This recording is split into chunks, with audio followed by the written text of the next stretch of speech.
Hey, what's going on, Trojan family? What's up? Welcome to the USC LAFB show here on the LAFB network. We are Los Angeles Sports. This is your home for USC Trojans news. Hope the week is treating everybody well. Quick update on five-star safety Jett Washington. Many of you may have seen by now, but if not, it seems like it is becoming a two-horse race for the elite five-star prospect. There was a 247 Sports report, I want to say yesterday, maybe the day before.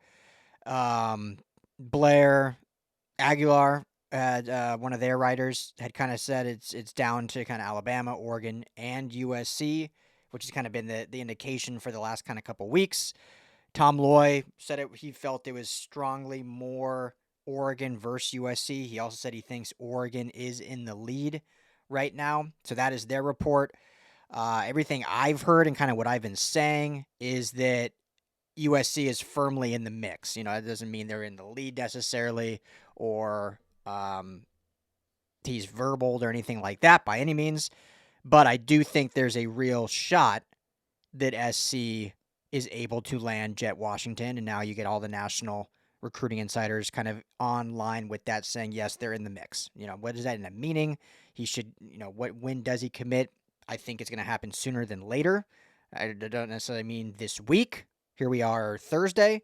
But if I were, this is just my opinion, if I were kind of betting, I think it'll come kind of in that July 4th area. Well, before July 4th, excuse me. I'm going on vacation next week, so I feel like that's coming up very quickly because we get back right before July 4th. But in reality, we're still, 2.5 weeks away from July 4th. I think it'll happen before July 4th, in my opinion. Haven't heard report or specifics on that, but that's just kind of how I feel. I think he's done these visits now, and it's certainly down to those three. While it seems like Alabama is a little bit more behind now, I would definitely not count them out. I know after his visit to Alabama, it was like he was super high in Alabama. But I think indications are now it seems like maybe he does want to end up staying more on the West Coast, so that's why it pits Oregon, USC. He plays at Bishop Gorman in Las Vegas, so obviously would be close to home. He has ties to LA. He's the nephew of the late, great Kobe Bryant, for anyone that didn't know, so obviously strong ties to Los Angeles. So certainly there's a good fit with USC. Both programs in terms of skill set, I think he fits. I think he fits phenomenal with Dan Lynn's system that would move him like a chess piece all over the board. I mean, he would be the queen in chess of the USC defense, being able to move all over the place. So certainly a good fit there. But we'll see what if anything transpires or comes down to it. But visits went really well, and it seems like USC is certainly in a strong position to make it happen. I think the NIL offer is certainly strong. Is it the highest offer? I can't confirm or deny.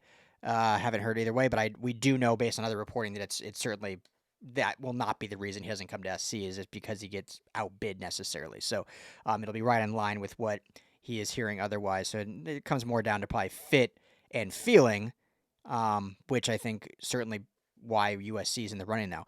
Now, I've seen a lot of questions, and I don't have a perfect answer, but I do want to try to address it. I've seen a lot of questions, when Peyton Dyer committed to SC just last weekend after his official visit, we talked about how, okay, that signifies USC is out on Brandon Arrington and out on Devon Benjamin, but not out on Jett Washington. And I've said all along, you got to view these secondary recruits as DBs, not necessarily CBs or safeties, because they're recruiting athletes that can play anywhere in the back end, and they're going to kind of test out and see where guys fit, whether that's nickel, whether that's outside corner, whether that's safety. So I've said that, don't get hung up on that. However, this kind of signifies kind of two things to me. So to answer any question out there of why they would be out on Benjamin and Arrington, but not out on Washington, I think it shows that they truly view maybe those guys as corners. Now, again, they're recruiting overall DBs, but they'll still have an idea of like, okay, this is where we see this guy. So, for instance, like if a Matt Riordan, I think on 24/7, it has him listed as a corner. I think USC clearly sees him as a safety. So a site will say corner. Oh, USC has 4 corners, but in reality, they're viewing one of those guys as a safety. So I think this shows that they truly believe Arrington and Benjamin were suited as corners. And so now they've filled up guys that they feel are corners, can still move around, but they're not going to package huge NIL deals for guys that they feel like they already have fits at those spots. Whereas Jett, I think they are recruiting as a safety, but can also obviously come down in the box with his size. But with Doug Belk leading the charge on that recruitment, I think it's more telling that they view him as a true kind of back-end safety that can play all over, but not necessarily see him as a corner type as some of the other guys, if that makes sense. I don't want to like over talking that, but I just know that there was definitely some questions we got on the channel, but then I've seen it all over on social too of like, well, why would they be out on those guys if they are recruiting guys as DBs? Certainly it has to be within their fold of how they're believe they're going to use guys.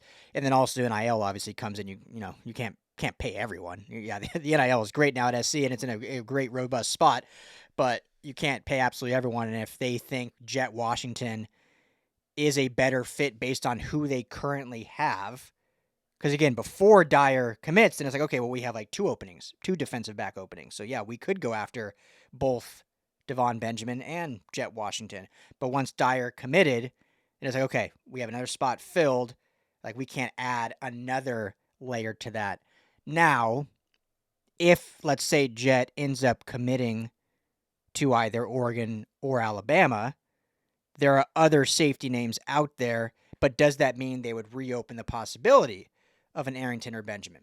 I'll never say never, but I don't, based on indications and based on other conversations, I don't think so. It seems like unless one of the current DBs decommitted, it's kind of the door's somewhat closed on those other 2 names. So, you know, we'll see. A long way to go. You could potentially lose one of these DBs, and then, you know, maybe you go back after, even if they're committed, go back after and try to flip one of those guys. I mean, this recruiting game is wild, right? So things are going to happen. But if the roster holds true how it is, even if Jett chooses elsewhere, I think that would lead them to go after another specific safety and not after Arrington or Benjamin. But we'll see. But anyway, quick little update. So USC firmly in the mix. I've been really high on Jett. I've talked in articles. I've talked on Twitter. Like, I firmly believe, like, this is a guy that they really want to land.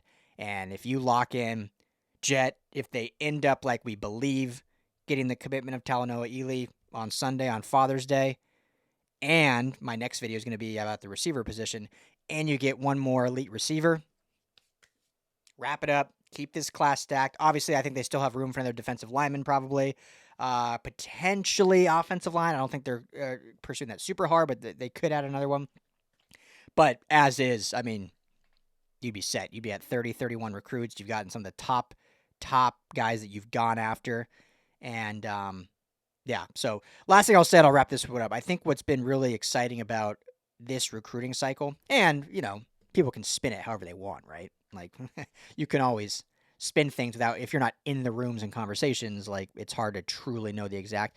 But from what it seems, and people love PR, right? Everyone loves, like, oh, you want USC to look good.